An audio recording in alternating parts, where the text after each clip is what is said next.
Direct selling business क्यों ज़रूरी है? पैसिव इनकम हमारी ज़िंदगी में क्यों ज़रूरी है? इस दुनिया में दो तरह की कमाई होते हैं, पहला एक्टिव अर्निंग और दूसरा पैसिव अर्निंग। एक्टिव अर्निंग किसे कहते हैं? वैसी कमाई जिसमें काम करें पैसा आए और जब काम करना बंद कर दे तो पैसे आना बंद हो जाए। जैसे जॉब पर जा रहे हैं पैसा आ रहा है, जॉब पर जाना बंद पैसे आना बंद। एक दुकानदार दुकान खोल रहा है पैसा आ रहा है, दुकान खोलना बंद पैसे आना बंद। एक किसान खेती कर रहा है पैसा आ रहा है, खेती करना बंद पैसा बंद। एक मजदूर मजदूरी कर रहा है पैसा आ रहा है, मजदूरी करना बंद पैसा बंद। It's called active earning. और दूसरा पैसिव अर्निंग। पैसिव अर्निंग किसे कहते हैं? एक ऐसी कमाई जिसमें एक तय सीमा तक काम करे और उसके बाद काम ना भी करे तो भी अर्निंग होती रहे। It's called passive earning. Passive earning क्यों जरूरी है? क्योंकि आज हमारा शरीर काम कर रहा है, कल वह काम नहीं करेगा। आज कुछ ऐसा करना है जो हमारी मौजूदगी ना भी हो तो भी हमें रेगुलर इनकम आती रहे, और वो ज़्यादा ज़रूरी है।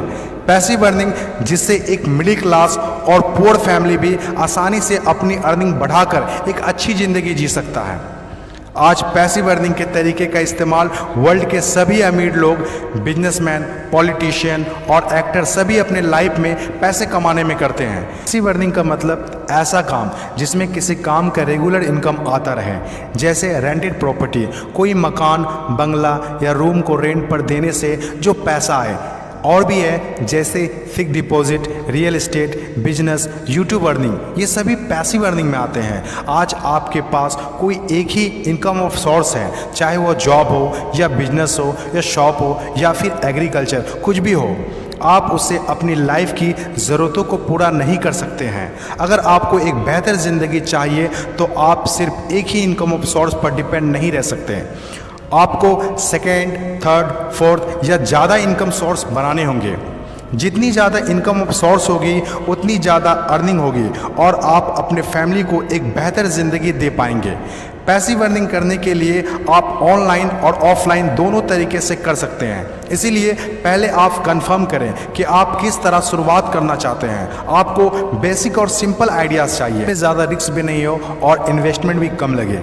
डायरेक्ट सेलिंग बिजनेस सबसे बड़ा एग्जाम्पल है। ये पैसे कमाने का वो रास्ता है जिसमें आप सिर्फ एक बार मेहनत करते हैं और कुछ ऐसे संपत्ति बना देते हैं जो आपको ज़िंदगी भर पैसे कमा के दे सके। पैसिव अर्निंग को समझाने के लिए मैं आपके साथ एक स्टोरी शेयर करना चाहूँगा। यह कहानी है बर्क हेजेस की किताब द पैराबल्स ऑफ पाइपलाइन। एक छोटे से गांव में दो दोस्त रहा करते थे, ब्रूनो और पाब्लो, जो बड़े सपने देखा करते थे। एक दिन किसी न किसी तरह वो गांव के सबसे अमीर आदमी बन जाएंगे। वो दोनों काफ़ी मेहनती थे, उन्हें तो बस एक मौके की तलाश थी और एक दिन उन्हें वह मौका मिल गया। उस गांव में एक समस्या थी। गांव वाले को पानी लाने के लिए नदी में जाना होता था और आधा दिन पानी लाने में ही गुजर जाता था। वो दोनों ने गांव वालों से बात की कि वो नदी से पानी लाकर उन्हें देंगे और उसके बदले कुछ पैसे लेंगे। गांव वालों को ये बात अच्छी लगी। अगले दिन दोनों ने एक एक बाल्टी पकड़ी और नदी के तरफ चल दिए कि हर बाल्टी के लिए 10 रुपये दिए। ब्रूनो बहुत खुश हुआ, लेकिन पाब्लो को इतनी ज़्यादा खुशी नहीं थी। पाब्लो को बाल्टी ढोने की वजह से उसके पीठ में दर्द हो रहा था और हाथों में छाले पड़ गए थे। अगली सुबह फिर से उन्हें ढोने की बात सोचकर ही दहशत हो रही थी। पाब्लो ने नदी से गांव तक पानी लाने का एक अच्छा आइडिया सोचा। जब अगली सुबह दोनों अपनी अपनी बाल्टी उठाकर जाने लगे तो पाब्लो ने कहा, ब्रूनो मेरे पास एक आइडिया है। चंद सिक्कों के बदले मैं दिन भर बाल्टी ढोने की वजह क्यों ना हम नदी से गांव तक पाइपलाइन बना दें। ब्रूनो ने कहा, पागल, हमारे पास एक बेहतरीन नौकरी है, अच्छे पैसे भी मिलते हैं जिससे हम जो चाहें खरीद सकते हैं। अपनी पाइपलाइन के आइडिया को दिमाग से निकाल दो। लेकिन पाब्लो इतनी आसानी से डिमोटिवेट होने वाला नहीं था। उसने अपने दोस्त को पाइपलाइन बनाने का आइडिया अच्छे से समझाया। हम लोग दिन के आधे समय बाल्टी ढोने का काम करेंगे और आधे समय और छुट्टियों के दिनों में पाइपलाइन का काम करेंगे। ब्रूनो ने पाब्लो की बात नहीं मानी। पाब्लो जानता था कि पथरीली ज़मीनों में पाइपलाइन बनाना आसान नहीं होगा, लेकिन पाइपलाइन बनने के बाद जो मिलेगा उससे वह इंस्पायर होकर काम करता रहा। जब पाब्लो अपना पाइपलाइन बनाता था तो गांव वाले उसकी मजाक उड़ाया करते थे, ये देखो Pablo the pipeline. Bruno Pablo से 2 गुना काम कर रहा था, इसीलिए वह 2 गुना पैसा भी बना रहा था। पहले कुछ महीने तो पाब्लो की मेहनत का कोई फल नहीं दिख रहा था, लेकिन पाब्लो खुद को बार बार याद दिलाता रहता कि कल के सपने आज के त्याग से ही होते हैं, और आखिर में वही हुआ जो होना था। पाइपलाइन बनकर तैयार हो गया। अब पाब्लो सोता था तो भी पैसा आता था, नहाता था तो भी पैसा आता था, खाता था तो भी पैसा आता था, वह कहीं बाहर घूमने जाता था तो भी पैसा आता था। जितना ब्रूनो ने 3 साल में कमाया था उतना पाब्लो ने 3 महीने में कमा लिया। गांव में जितना पानी बहकर जाता था, पाब्लो के जेब में उतना ही पैसा बहकर आता था। और मेरे हिसाब से direct selling business is the best opportunity. इस कहानी से हम 5 बातें सीखते हैं। पहला, विज़न का होना। विज़न सबके पास नहीं होता। विज़न जो आंखों से नहीं सोच से देखी जाती है। इस दुनिया में 5% लोग के पास ही विज़न होता है और वही इस दुनिया में कुछ बड़ा करते हैं।